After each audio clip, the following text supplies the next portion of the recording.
Yamaha has just announced the WR125, a direct rival to this bike, the Honda XR150L. We're going to go over all the details, the pros and cons of the Yamaha WR125. This is a 150. The 125, is it the best new beginner dual sport on the market, the new WR, or is it going to fall short of its plethora of potential competitors on the market? Well, let's swing a leg over the XR. Let's go down the trail and talk about this new Yamaha. Yes, the WR is back. It's not the WR250R that most of us wish was back. You know, that parallel twin, hell of a bike, cracking bike, the WR250. Everyone still loves and recommends that bike for dual sporters out there. But let's talk about this. It first and foremost, it starts at $3,999, and for that sort of money, it has a lot of rivals, just about $1,000 or less than $2,000 more expensive, that absolutely beat the brakes off of it. All right, but we'll circle back to price a lot in this video. What does it get you? Well, you have a long travel suspension, longer travel than this. You have ABS, which I don't know if it's selectable on or off or not. You're going to have, well, the engine is liquid cooled, which is rare for the entry-level segment. Ooh, a little sand. Oh yeah. And it has variable valve actuation. I believe that's what they call it, VVA. So there are two intake cam profiles, one for low-end torque and then another one for high-end RPMs. So it's going to be a much more livelier engine than something like I'm riding right now on the XR150L. Okay, but back to the WR.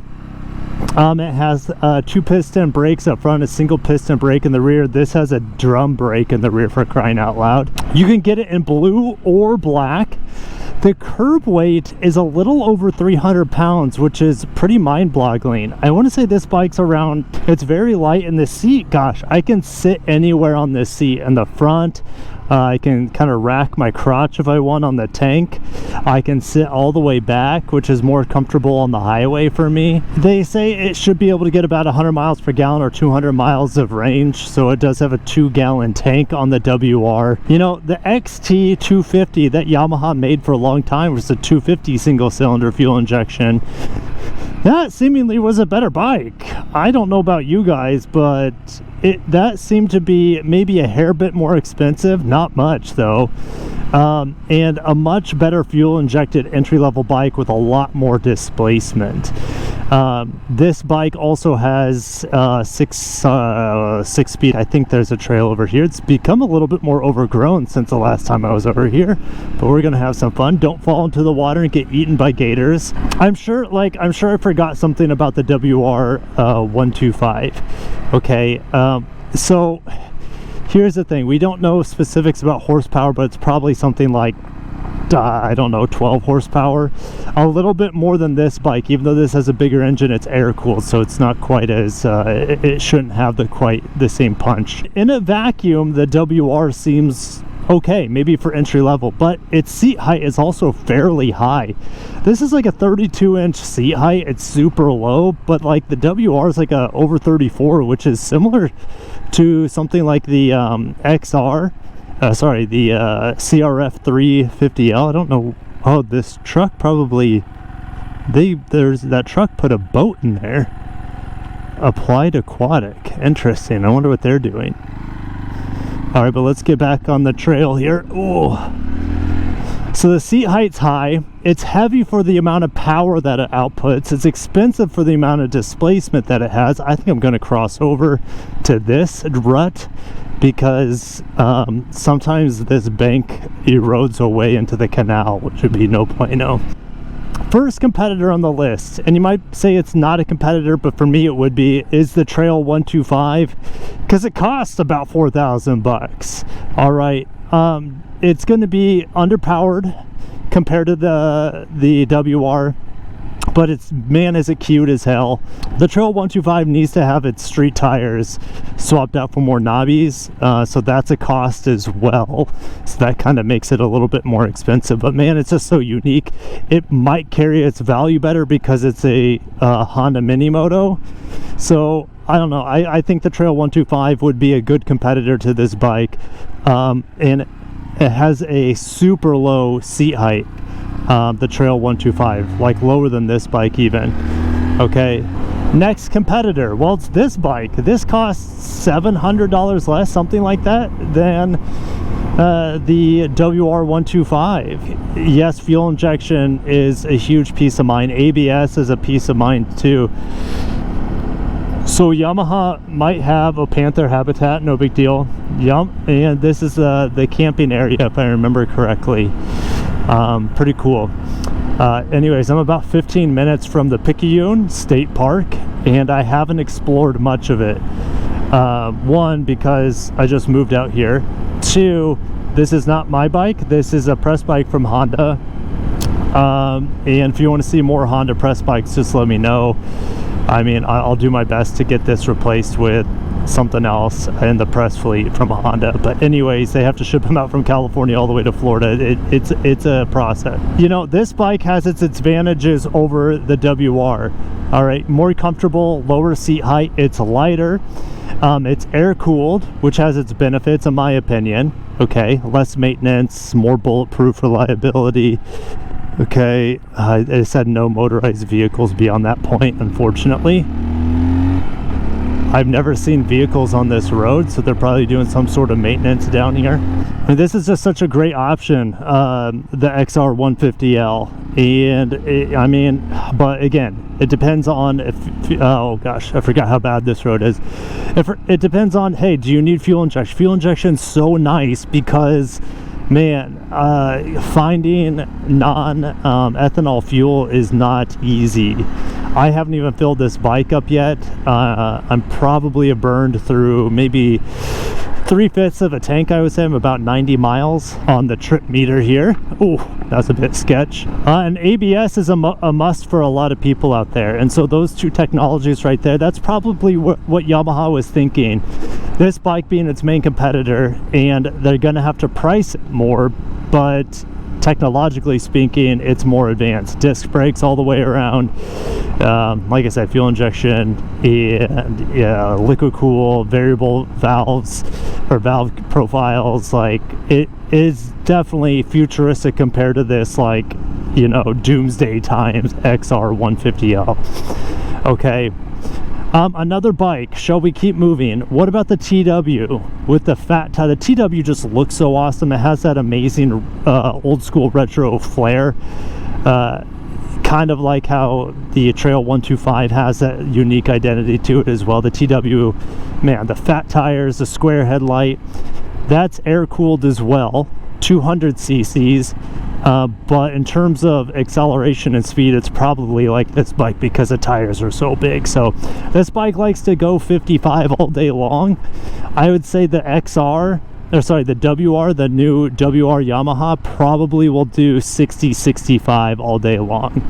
All right, it just depends on wind, weight, all that stuff. But yeah, the bike's inherently heavier too. That's something to consider. So the TW, oh man, TW's the bush pig, man. It's similar to this, but bigger tires, bigger engine, and that's about it. It's just real basic motorcycle like this XR. So love that. That's an awesome entry-level option too, but that costs about $5,000 and within the Yamaha lineup. So the XR is definitely cheaper than the TW. Let's go back to Honda, the CRF 300L. Oh man, some limestone in the road. The CRF 300L is also a great option. It doesn't weigh that much more. It has it has more than twice the engine displacement. It's also liquid cooled, single cylinder. Let's see what these guys are doing. I don't know. I've been on this trail once before, and it was mostly submerged underwater. So we'll see what happens when we get to the more swampy parts. But yeah, this is cool. This is what I wish I had a T-dub for, because the tires, like, I started washing out there on this sand, so it's so sketch. Let's just cruise in first. We don't need to be going fast on sand. So yeah, so you have the 300L, which is objectively better bike, and it's only about less than $2,000 more than the WR125. Okay, and then you have the KLXs. The KLX 230 air cooled, a very affordable bike, low 5,000s.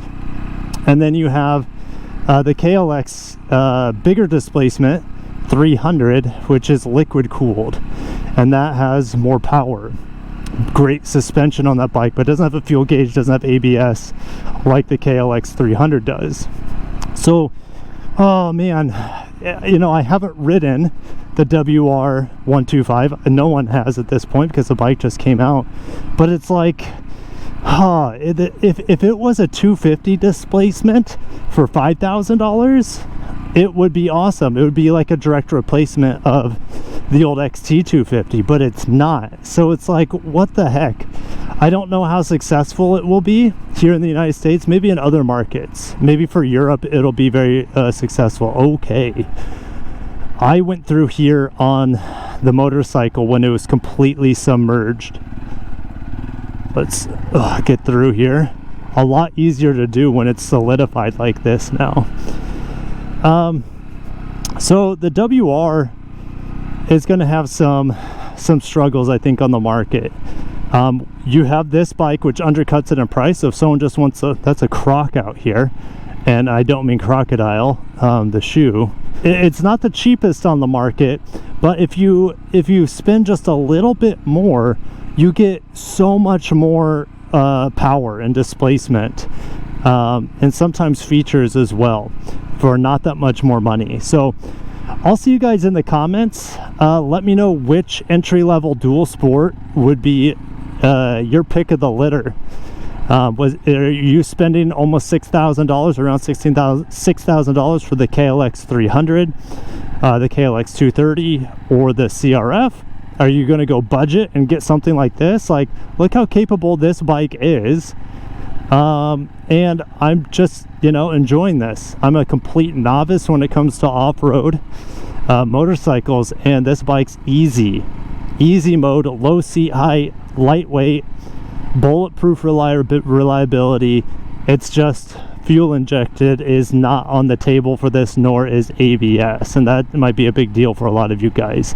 If you'd be paying more for the Yamaha over this bike because of those two things, fuel injection and ABS, let me know.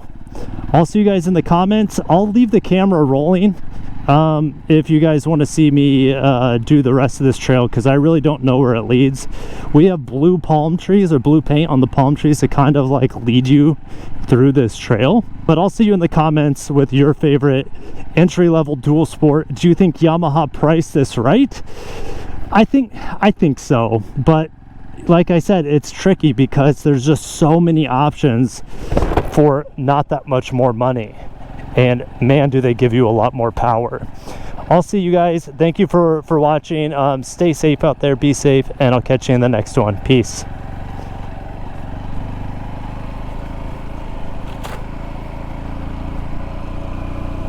Oh, I just ran over a snake.